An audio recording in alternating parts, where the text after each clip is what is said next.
ग्लासको comma scale और GCS scale. GCS scale से basically patient के कॉन्शियस लेवल को क्वांटिफाई करते हैं। इसमें 3 पैरामीटर्स देखते हैं पेशेंट के।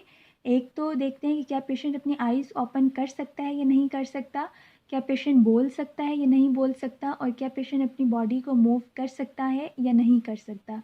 ठीक है। अगर तो पेशेंट अपनी आंखें खुद ब खुद खोल रहा है तो इट मीन्स कि 4 पॉइंट्स देंगे। अगर आवाज़ दे कोई और फिर वो अपनी आंखें खोले, इट मीन्स 3 पॉइंट्स। अगर उसको बॉडी पे किसी जगह पे पेन हो, फॉर एग्जांपल पिन प्रिक हो, और फिर वो अपनी आइज़ ओपन करे, तो उस केस में हम उसको 2 पॉइंट्स देंगे। और अगर फिर भी आंखें ना खोले तो फिर 1 पॉइंट देंगे। जिससे स्केल में अगर पेशेंट बिल्कुल अनकॉन्शियस हो फिर भी हम कभी भी 0 स्कोर नहीं देते हैं, मिनिमम स्कोर हम 1 देते हैं। ठीक है। वर्बल रिस्पॉन्स मीन के पेशेंट नॉर्मली अगर बातचीत कर रहा है तो 5 स्कोर देंगे। अगर डिसओरिएंटेड कन्वर्सेशन है, मीन्स कि उससे जो क्वेश्चन पूछे उसको कुछ भी अपने सराउंडिंग का पता नहीं होता, वो इररेलेवेंट आंसर देता है लेकिन कंप्लीट आंसर देता है, तो उस केस में हम 4 पॉइंट्स देंगे। अगर वो सिर्फ वर्ड्स बोले, मीन पूरा सेंटेंस नहीं बोल सकता, अगर उसको फॉर एग्जांपल उसको पानी चाहिए तो वो पूरा ये नहीं बोल सकता कि मुझे पानी चाहिए, वो सिंपल बोलेगा पानी पानी। अगर यूँ करके करे तो सिर्फ वर्ड्स बोल रहा है, उस केस में उसको 3 पॉइंट्स देंगे।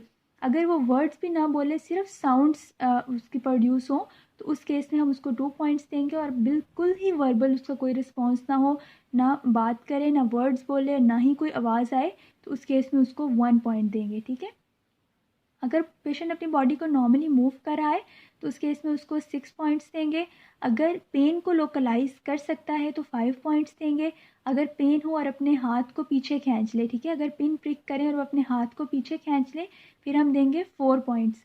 ठीक है। अगर उसकी बॉडी के 2 एबनॉर्मल पोस्चर्स हो, फॉर एग्जांपल इस तरह से वो उसने आर्म्स को फ्लेक्स किया हुआ हो, इसको हम कहते हैं डीकॉर्टिकेट पोस्चर, तो उस केस में उसको 3 पॉइंट्स देंगे। और अगर उसने अपनी आर्म्स को इस तरह से एक्सटेंड किया हुआ हो, इसको हम कहते हैं डीसेरिब्रेट पोस्चर, तो उस केस में हम उसको 2 पॉइंट्स देंगे। और अगर वो बिल्कुल ही अपनी बॉडी को मूव नहीं कर रहा तो फिर हम 0 पॉइंट देंगे, 1 पॉइंट देंगे।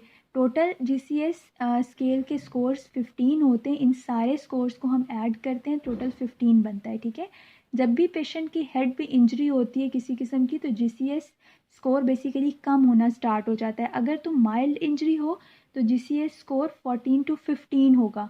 अगर मॉडरेट हो तो 9 to 13 स्कोर होगा। और अगर सिवियर हेड इंजरी हो तो 3 to 8 जीसीएस स्कोर होगा। लेकिन 0 स्कोर कभी भी नहीं होता, मिनिमम स्कोर 3 होता है।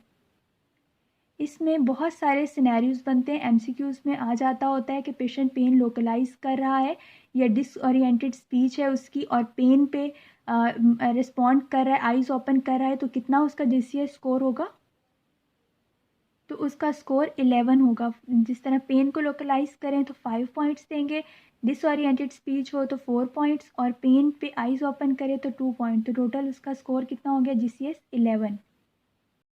इस तरह से सिनेरियोज आते हैं एमसीक्यूज में भी और एससीक्यूज में भी।